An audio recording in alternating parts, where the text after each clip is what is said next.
Welcome to all. I am Dr. Suman Shukla. I am from SAI, Department of Education. Today we should discuss about education second paper, Principles of Teaching Learning. Today I am going to deliver my lecture on what is education, what is teaching, what is learning, and principles of teaching learning. Before we start, I try to convince you with a proverb. Knowledge is like a garden. If it is not cultivated, it cannot be harvested. According to Benjamin Franklin, an investment in knowledge pays the best interest. So we can say that education is very important along with knowledge. चलिए start करते हैं आज का विषय what is education, शिक्षा क्या है। शिक्षा का संबंध मानव जीवन से है। मानव जगत का प्रादुर्भाव अति प्राचीन है, अतः शिक्षा का अर्थ भी प्राचीन काल से ही देखा जाता है। परंतु शिक्षा शब्द के स्थान पर प्राचीन काल में विद्या, ज्ञान, विनय आदि शब्दों का प्रयोग हो रहा था। इसीलिए तो कहा गया है विद्या ददाति विनयम सा विद्या या विमुक्तये येषां न विद्या न तपो न दानम। प्राचीन काल में शिक्षा शब्द का प्रयोग ज्ञान और अनुभव के रूप में किया जाता है रहा है। शिक्षा शब्द अंग्रेजी शब्द एजुकेशन का हिंदी रूपांतरण है और लैटिन भाषा के एडुकेटम शब्द से बना है, जिसका अर्थ है अंदर से बाहर निकालना, बालक की अंतर्निहित शक्तियों का विकास करना। ये शिक्षा का मुख्य उद्देश्य होता है। Education is the manifestation of perfection already in man. According to Indira Gandhi, education itself becomes meaningless if it is divorced from the society, need of the society or the need of our country. So, तभी तो ये कहा गया है कि तभी तो ये सुझाव संवैधानिक व्यवस्था के अनुसार आ रहा है कि सोचो विश्व स्तर पर और अमल करो अपने आंगन पर। Think globally and act locally. आज के परिदृश्य में सही शिक्षा वही है जो मनुष्य को उचित समय पर उचित सहायता पहुंचाए, उसका मार्गदर्शन करे ताकि वह एक आदर्श नागरिक बन सके। आइए चलते हैं व्हाट इज टीचिंग, शिक्षण क्या है। शिक्षण शिक्षण एक द्विमार्गी प्रक्रिया है। यह शिक्षक और शिक्षार्थी के मध्य अंतः क्रिया है, यानी यह शिक्षक और शिक्षार्थी के मध्य चलने वाली अंतः क्रिया है, द्विमार्गी प्रक्रिया है। और इसका माध्यम पाठ्य वस्तु होता है। ज्ञान एवं कौशल को प्रवाहित करने वाली प्रक्रिया एवं कला को ही शिक्षण कहते हैं। According to B.O. Smith, teaching is a system of action intended to produce learning. शिक्षण क्रियाओं की एक विधि है जो सीखने की उत्सुकता जागृत करती है। रायबर्न ने भी कहा है शिक्षा के 3 केंद्र बिंदु होते हैं, teacher, student and content. There are 3 focal points in education: the teacher, the child, and the content. Teaching is a relationship which is established between these 3. Next is Burton के अनुसार शिक्षण सीखने के लिए प्रेरणा, पथ प्रदर्शन, पथ निर्देशन एवं प्रोत्साहन है। अतः हम ये कह सकते हैं कि शिक्षण व्यक्ति को सामाजिक चेतना में भाग लेने योग्य बनाता है। वह वातावरण में अच्छी प्रतिक्रिया करे, यह मात्र शिक्षण द्वारा ही संभव है। ब्लूम महोदय ने भी शिक्षण को त्रिध्रुवी प्रक्रिया माना है। उसमें इन्होंने लिया है शिक्षण के उद्देश्य, सीखने के अनुभव और व्यवहार में परिवर्तन। इन्होंने कहा है कि यही प्रक्रिया वास्तविक शिक्षण है, यही प्रक्रिया वास्तव में शिक्षण होती है। जैसे मैंने यहाँ पे शिक्षण की त्रिआयामी प्रक्रिया को लिया है, ट्राइपोलर, इसी तरह ब्लूम महोदय ने भी कहा है टीचर है तो शिक्षण के उद्देश्य है, स्टूडेंट्स है तो सीखने के अनुभव है, और कंटेंट है तो व्यवहार में परिवर्तन होगा। इसी प्रकार शिक्षण के 3 स्तर होते हैं, स्मृति, बोध, चिंतन। सबसे निम्न स्तर स्मृति का होता है। इसके बाद हम बालक को किसी भी पाठ का पहले ज्ञान कराते हैं, फिर उसे बोध कराते हैं और फिर चिंतन की शक्ति और कौशल का विकास करते हैं। अब आइए देखते हैं कि शिक्षण के पक्ष, संज्ञानात्मक या ज्ञानात्मक पक्ष, अवबोधात्मक या बोधात्मक पक्ष और व्यवहारात्मक या क्रियात्मक पक्ष। इन तीनों के द्वारा बालक कॉन्सेप्ट को समझता है और सीखता है। जब शिक्षण होता है तो ये 3 अवस्थाएं शिक्षण के दौरान आती हैं। पहले पूर्व यानी प्रिपरेशन की जो तैयारी होती है वो होता है कक्षा के दौरान, जो टीचर उद्देश्य को लेकर कक्षा में शिक्षण करने आता है। उसके पश्चात पश्च यानी उसके बाद जो फीडबैक होता है, नेक्स्ट फिर प्रिपरेशन होता है और जो पिछला चैप्टर पढ़ाया गया है उसका रिवीजन भी होता है। इस तरह से ये शिक्षण के आयाम है। आइए अब चलते हैं लर्निंग की ओर। What is learning?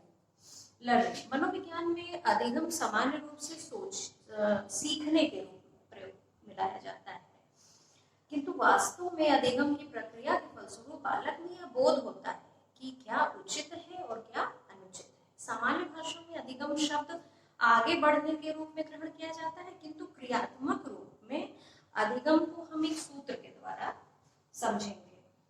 KB square. KB square means KBB, K for knowledge, B for behaviour and B for believe.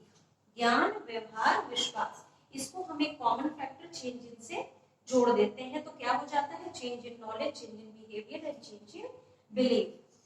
अर्थात ज्ञान में परिवर्तन की शिक्षा है या अधिगम है, व्यवहार में परिवर्तन ही अधिगम है और विश्वास में परिवर्तन ही अधिगम है।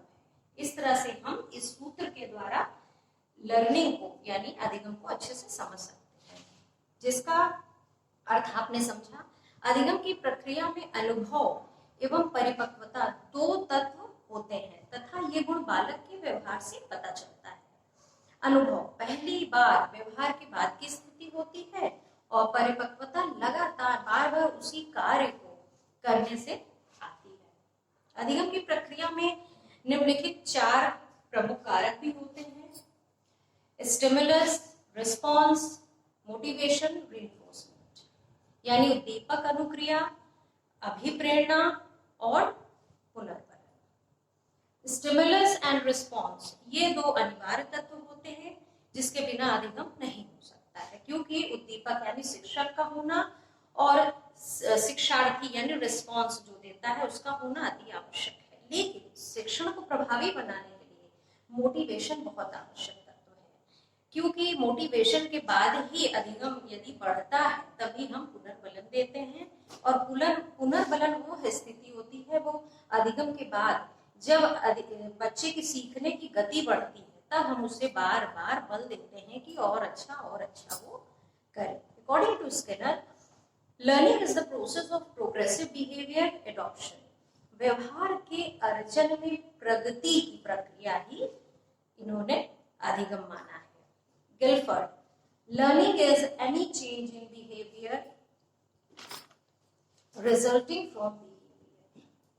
व्यवहार से व्यवहार में परिवर्तन को ही अधिगम माना है। इस प्रकार अधिगम विकास है, समायोजन है। हरलॉक ने 4 प्रकार के अधिगम बताए। उन्होंने कहा कि एक बच्चा खुद से संतुष्ट होकर भी अधिगम करता है, परिवार से भी करता है, अपने से अलग होकर भी करता है और त्याग करके भी कहीं न कहीं उसे कुछ न कुछ प्राप्त अवश्य होता है। अधिगम सउद्देश्य होता है, यह सृजनशील है जिसमें मौलिकता यानी खुद समाधान करने की क्षमता और नवीनता दोनों होते हैं। अधिगम क्रियाशील है, अधिगम में उद्दीपक और अनुक्रिया में संबंध स्थापित होता है, उसी के बाद ही अभिप्रेरणा और पुनर्बलन दिया जाता है। आइए आगे बढ़ते चलते हैं प्रिंसिपल्स ऑफ टीचिंग लर्निंग की तरफ। शिक्षण अधिगम के सिद्धांत। शिक्षण सिद्धांत शिक्षक प्रशिक्षण की मांग है। यह शिक्षण एवं अधिगम के संबंधों को स्पष्ट करता है। शिक्षण सिद्धांत शिक्षण की योजना, संगठन व मूल्यांकन को वैज्ञानिक आधार प्रदान करते हैं। ट्रेवर्स महोदय ने कहा है, शिक्षण सिद्धांत बहुत से तर्क वाक्यों का समूह होता है जिसमें एक ओर शिक्षा के परिणामों तथा दूसरी ओर छात्रों की विशेषताओं में पारस्परिक संबंधों को स्पष्ट किया जाता है। शिक्षण के अनेक सिद्धांत हैं, इनमें से कुछ प्रमुख सिद्धांतों का मैं विवरण आपको बताऊंगी। जैसे पहला सिद्धांत है लर्निंग बाय डूइंग, करके सीखने का सिद्धांत। करके सीखने का सिद्धांत से यह अभिप्राय है कि बालक स्वयं से ही क्रियाशील होते हैं, क्योंकि उनके शक्तियां होती, सिर्फ उनको डेवलप करने की आवश्यकता होती है और इसलिए छात्रों को करने के अवसर अधिक से अधिक दिए जाने चाहिए शिक्षकों द्वारा, तभी उनका विकास संभव है। रायबर्न ने कहा है, छात्र की क्रियाशीलता का सिद्धांत संपूर्ण शिक्षण में सर्वाधिक महत्वपूर्ण है। मनु के अनुसार, इनका कथन हम लेते हैं, जिन्होंने कहा है, शिक्षक जो छात्रों को सीखने की इच्छा से प्रेरित किए बिना सिखाने का प्रयत्न करता है वह ठंडे लोहे को पीटने के समान है। अभिप्राय, इसलिए जब भी छात्रों को सीखने के लिए किसी विषय के प्रति प्रेरित किया जाता है और अगर कोई शिक्षक मन से उन्हें प्रेरित करता है और विश्वास में लेकर प्रेरित करता है तो छात्र की रुचि उत्पन्न होने पर छात्र अधिगम को समझने लगता है और इस प्रकार छात्र अपने लक्ष्य की प्राप्ति करने में निश्चित ही सफल हो जाता है। आइए अब चलते हैं, देखते हैं निश्चित उद्देश्य का। सीखना और सिखाना दोनों ही एक उद्देश्यपूर्ण प्रक्रिया है। किसी भी पाठ के शिक्षण का एक सुनिश्चित उद्देश्य होता है। किसी भी पाठ के विषय में बताने के लिए शिक्षक को एक विषय वस्तु जो चयन करता है उसका एक निश्चित उद्देश्य अवश्य होता है। उद्देश्यों का पहले से ज्ञान होने से ही शिक्षण स्पष्ट एवं प्रभावशाली शिक्षण दे पाता है और इसका ज्ञान छात्रों को भी होना चाहिए। छात्रों को भी पाठ विषय के बारे में जानकारी होनी चाहिए ताकि वह उस पाठ विशेष को रुचि लेकर और अपनी आवश्यकताओं के अनुरूप उसमें प्रेरित होकर वह शिक्षित हो सके। नियोजन का सिद्धांत प्रिंसिपल ऑफ प्लानिंग। शिक्षक को किसी भी पाठ को पढ़ाने से पूर्व छात्रों की आयु, स्तर, क्या पढ़ाना है, किस विधि का प्रयोग करना है, किस शिक्षण सामग्री का प्रयोग करना है और संभावित समस्याओं को कैसे हल करना है, इन सब बिंदुओं को अच्छे से सुनिश्चित करके ही शिक्षण कार्य देना चाहिए। अन्यथा अगर नियोजन शिक्षण नहीं करता अपने विषय का या पाठ्य विशेष का तो छात्र उस समझने से वंचित रह जाते हैं। इसलिए बहुत ही आवश्यक है कि एक शिक्षक नियोजित होकर के कार्य करे। चयन का सिद्धांत हमें ये बताता है कि शिक्षण उद्देश्यों के अनुसार ही पाठ्य वस्तु का चयन करना चाहिए। यह सिद्धांत हमें ये बताता है कि केवल उन तथ्य या विषय वस्तु का चयन किया जाए जिनका पढ़ाना उद्देश्यों के अनुसार उचित हो, यानी किसी ऐसे तथ्य का हमें चुनाव या निर्णय न लेकर के बच्चों को उसके प्रति प्रेरित करना चाहिए जिनका उनकी कंटेंट या विषय वस्तु या सिलेबस से कोई रिलेशन नहीं। नेक्स्ट है जीवन से संबंध स्थापित करने का सिद्धांत। राष्ट्रीय पाठ्यचर्या की रूपरेखा 2005 में आई जिसमें शिक्षा को जीवन से जोड़ने की बात कही गई। जीवन से संबंध स्थापित हो जाने के कारण नवीन ज्ञान और कौशल छात्र के जीवन का स्थायी अंग बन जाता है तथा छात्र इस ज्ञान का प्रयोग जीवन में आने वाली परिस्थितियों को सुलझाने में करते हैं। आइए चलते हैं, आवृत्ति का सिद्धांत समझते हैं। प्रिंसिपल ऑफ रेपिटेशन, ये बहुत ही इंपॉर्टेंट सिद्धांत है। इसमें शिक्षक को छात्रों को पाठ के जरूरी भाग दोहराने का अभ्यास अवश्य कराना चाहिए। आवृत्ति के द्वारा प्राप्त ज्ञान जो होता है वो बहुत स्थायी होता है। कठिन पाठ को एक से अधिक बार प्रैक्टिस कराना चाहिए। आवृत्ति के 3 तरीके होते हैं। एक तो होमवर्क के द्वारा हम आवृत्ति करवाते हैं, बार बार बच्चे को होमवर्क देते हैं। दूसरा जो हमारा मंथली टेस्ट होता है उसके द्वारा, मासिक परीक्षा या टेस्ट के द्वारा, या तीसरा है छात्रों से पाठ दोहराने को कहना। इस तरह से बार बार उनको उस चैप्टर के लिए तैयार करना जो उनके लिए कठिन है या समझने में उनको मुश्किल है। विभाजन का सिद्धांत। शिक्षण एक व्यापक प्रक्रिया है। यदि पाठ को विभाजित करके न पढ़ाया जाए तो शिक्षण कार्य सफल नहीं होता है। इसीलिए ये बहुत आवश्यक है कि शिक्षण कार्य में शिक्षक को छोटे छोटे रूप में बच्चों को समझाना चाहिए, तो शिक्षण इससे सफल होता है और सरल भी होता है। जैसे कि एग्जाम्पल मैं देती हूँ कि किसी शिक्षक को व्याकरण का ज्ञान कराना है, तो वे छात्रों को पहले अक्षर समझाए, उसके बाद अक्षर के बाद शब्द बनाना और उसके उपरांत ही वाक्य बनाना सिखाता है। इस प्रकार वो व्याकरण का ज्ञान बच्चों को प्रदान करता है। वैज्ञानिक दृष्टि से भी यह सिद्धांत पूर्ण माना जाता है, क्योंकि इस सिद्धांत के आधार पर शिक्षकों को छात्रों के सीखने की गति व स्तर का ज्ञान हो जाता है। इस प्रकार प्रमुख सिद्धांतों का वर्णन मैंने आपके सामने किया, बहुत ही संक्षिप्त और सरल भाषा में। आशा है आपको समझ में आया होगा। लेकिन यहाँ ये प्रश्न उठता है कि गोल ऑफ लर्निंग कैसा होना चाहिए। अगर मैं आपसे पूछूं तो आप इसका जवाब नहीं दे पाएंगे, लेकिन अगर आप मुझसे पूछते हैं तो मैं ये कहूँगी कि goal of learning acquisition of knowledge, perception है, कंसेप्शन है एंड एसोसिएटिव लर्निंग। कैसे?